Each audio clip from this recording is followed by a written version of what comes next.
Well, this past weekend was kind of nice. Able to catch up on some sleep after covering the Barrie Colts during the playoffs. Every other night, there was at least a hockey game to report on, either here in Barrie or on the road. So I know it would have been nice to see this series gone 6 or 7 games. But, I work full time in radio here in Barrie doing the morning show. So this weekend was kind of nice to sleep in and catch up on that. But still, want to continue to cover the Ontario Hockey League here on the channel as we've seen some amazing growth.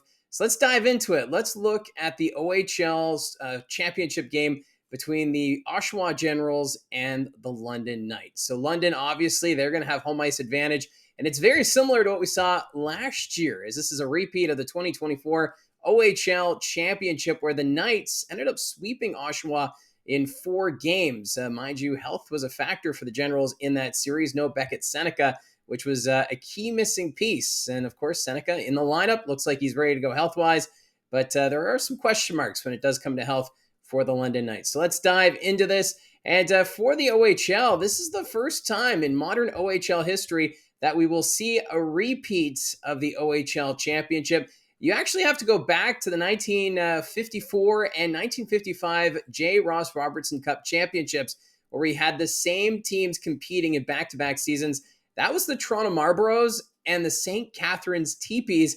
And the only other time before that this has happened was back in 1940 and the 1941 championship, when it was the Toronto Marlboros against the Oshawa Generals. And with junior hockey, with how the cycle works, it's really rare to see a team return to an OHL championship in back-to-back seasons, let alone 3 straight, which we're seeing with the London Knights. So this is a very unique time, and really goes to show the depth of the London Knights organization and for the Oshawa Generals right now, as we may be in for, I know I said this before with the conference finals, but I think we're in for quite the matchup, and maybe we see this series go 6 or 7 games. I thought that about the Barrie Oshawa series, and that ended up being a sweep. So we'll have to wait and see how this one goes.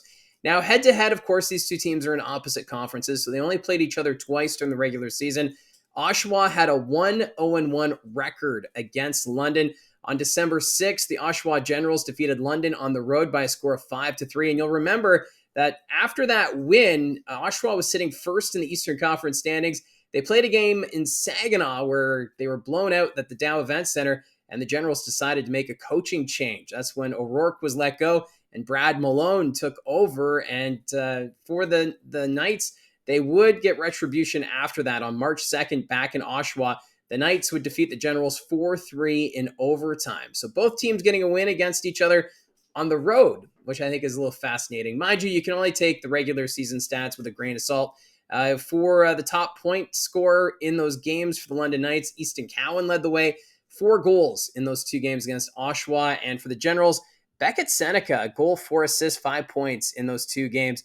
And there was one goal in particular in the first meeting in London that Beckett Seneca had the highlight of the night with a beautiful goal in that one. So these 2 teams, they're ready to go. The Knights, of course, on a 12-game winning streak in the playoffs, while the Oshawa Generals have won 8 in a row after they dropped the first 2 games against the Brantford Bulldogs in their second-round series. Since then, this Generals team has been lights out. Now, looking at some of the stats between these 2 teams, goals for per game favoring the London Knights. They're averaging 5.5 goals a game this postseason, while Oshawa, 4.75 goals per game. So these 2 teams have very lethal offensive units.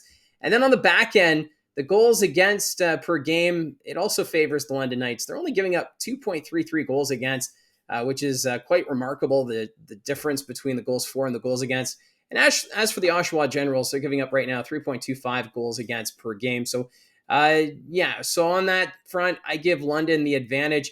But then the specialty teams is fascinating here. The power play for the London Knights operating at 29.2%. Great numbers for the power play, but Oshawa, they're operating at 35.8%, and that power play unit was lethal in the Eastern Conference Final against the Barrie Colts. So an area that maybe could be a focus for Oshawa if they're going to be able to get a couple of wins against this London Knights team.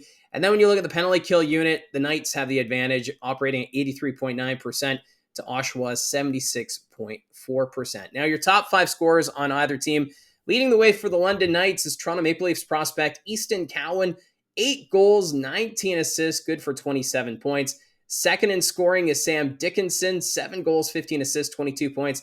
If my understanding is right, I believe Dickinson on the verge of setting some franchise records with the London Knights when it comes to points by a defenseman in the playoffs.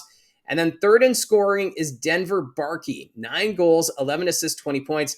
However, Barkey left game 2 of the Western Conference Final against the Kitchener Rangers. He was seen in a walking cast, and it sounds as though his services may not be likely unless the London Knights advance to the Memorial Cup. That's what it sounds like. When it's playoff time, players will try to get in the lineup sooner than later so they can contribute offensively. So we'll have to wait and see on Denver Barkey. So that's a big loss here for the London Knights going into this championship series. Fourth in scoring for London, Sam O'Reilly, 5 goals, 13 assists, 18 points. And then Jacob Julian, he's been having a great playoff. He's fifth in scoring, 4 goals, 11 assists, 15 points. Now in net, it has been all Austin Elliott. Perfect 12-0 record this postseason, 2.31 goals against average, and his save percentage now sitting at .904. So very good numbers there from Austin Elliott. Now when we shift focus to the Oshawa Generals, their top 5 scorers, Luca Morelli, the defenseman, he leads the way, 6 goals, 25 assists, 31 points. Then you have Colby Barlow, second in team scoring, 13 goals, 16 assists, 29 points. That one-timer that Barlow possesses is lethal, especially on the man advantage, and that's why you see Oshawa having the edge when it comes to the power play. Beckett Seneca, third in scoring, 12 goals, 15 assists, 27 points. He can take over a series. He'll be interesting watching this final against London.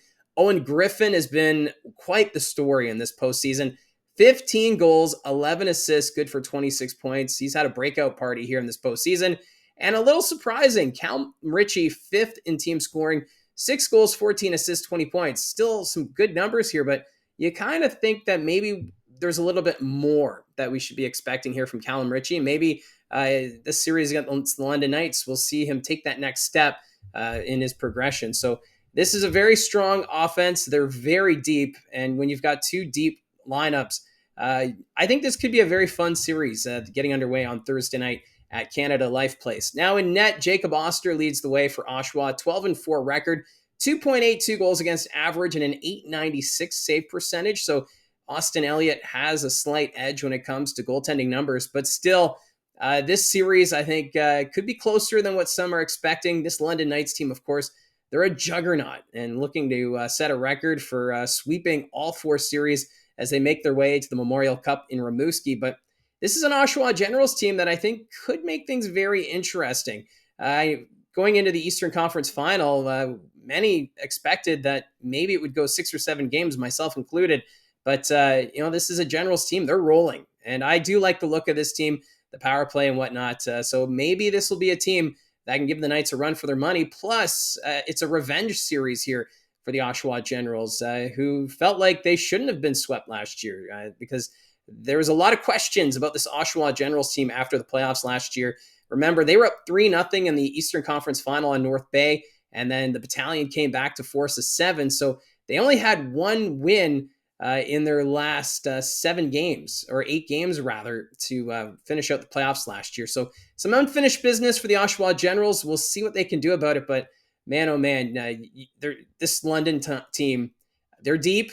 They won't have Denver Barkey, so that's going to be an interesting spot, although the London Knights look pretty dominant throughout that series against the Kitchener Rangers. So let me know in the comments below your thoughts on this upcoming OHL Final. Don't forget to hit like and subscribe, and we'll talk to you again soon.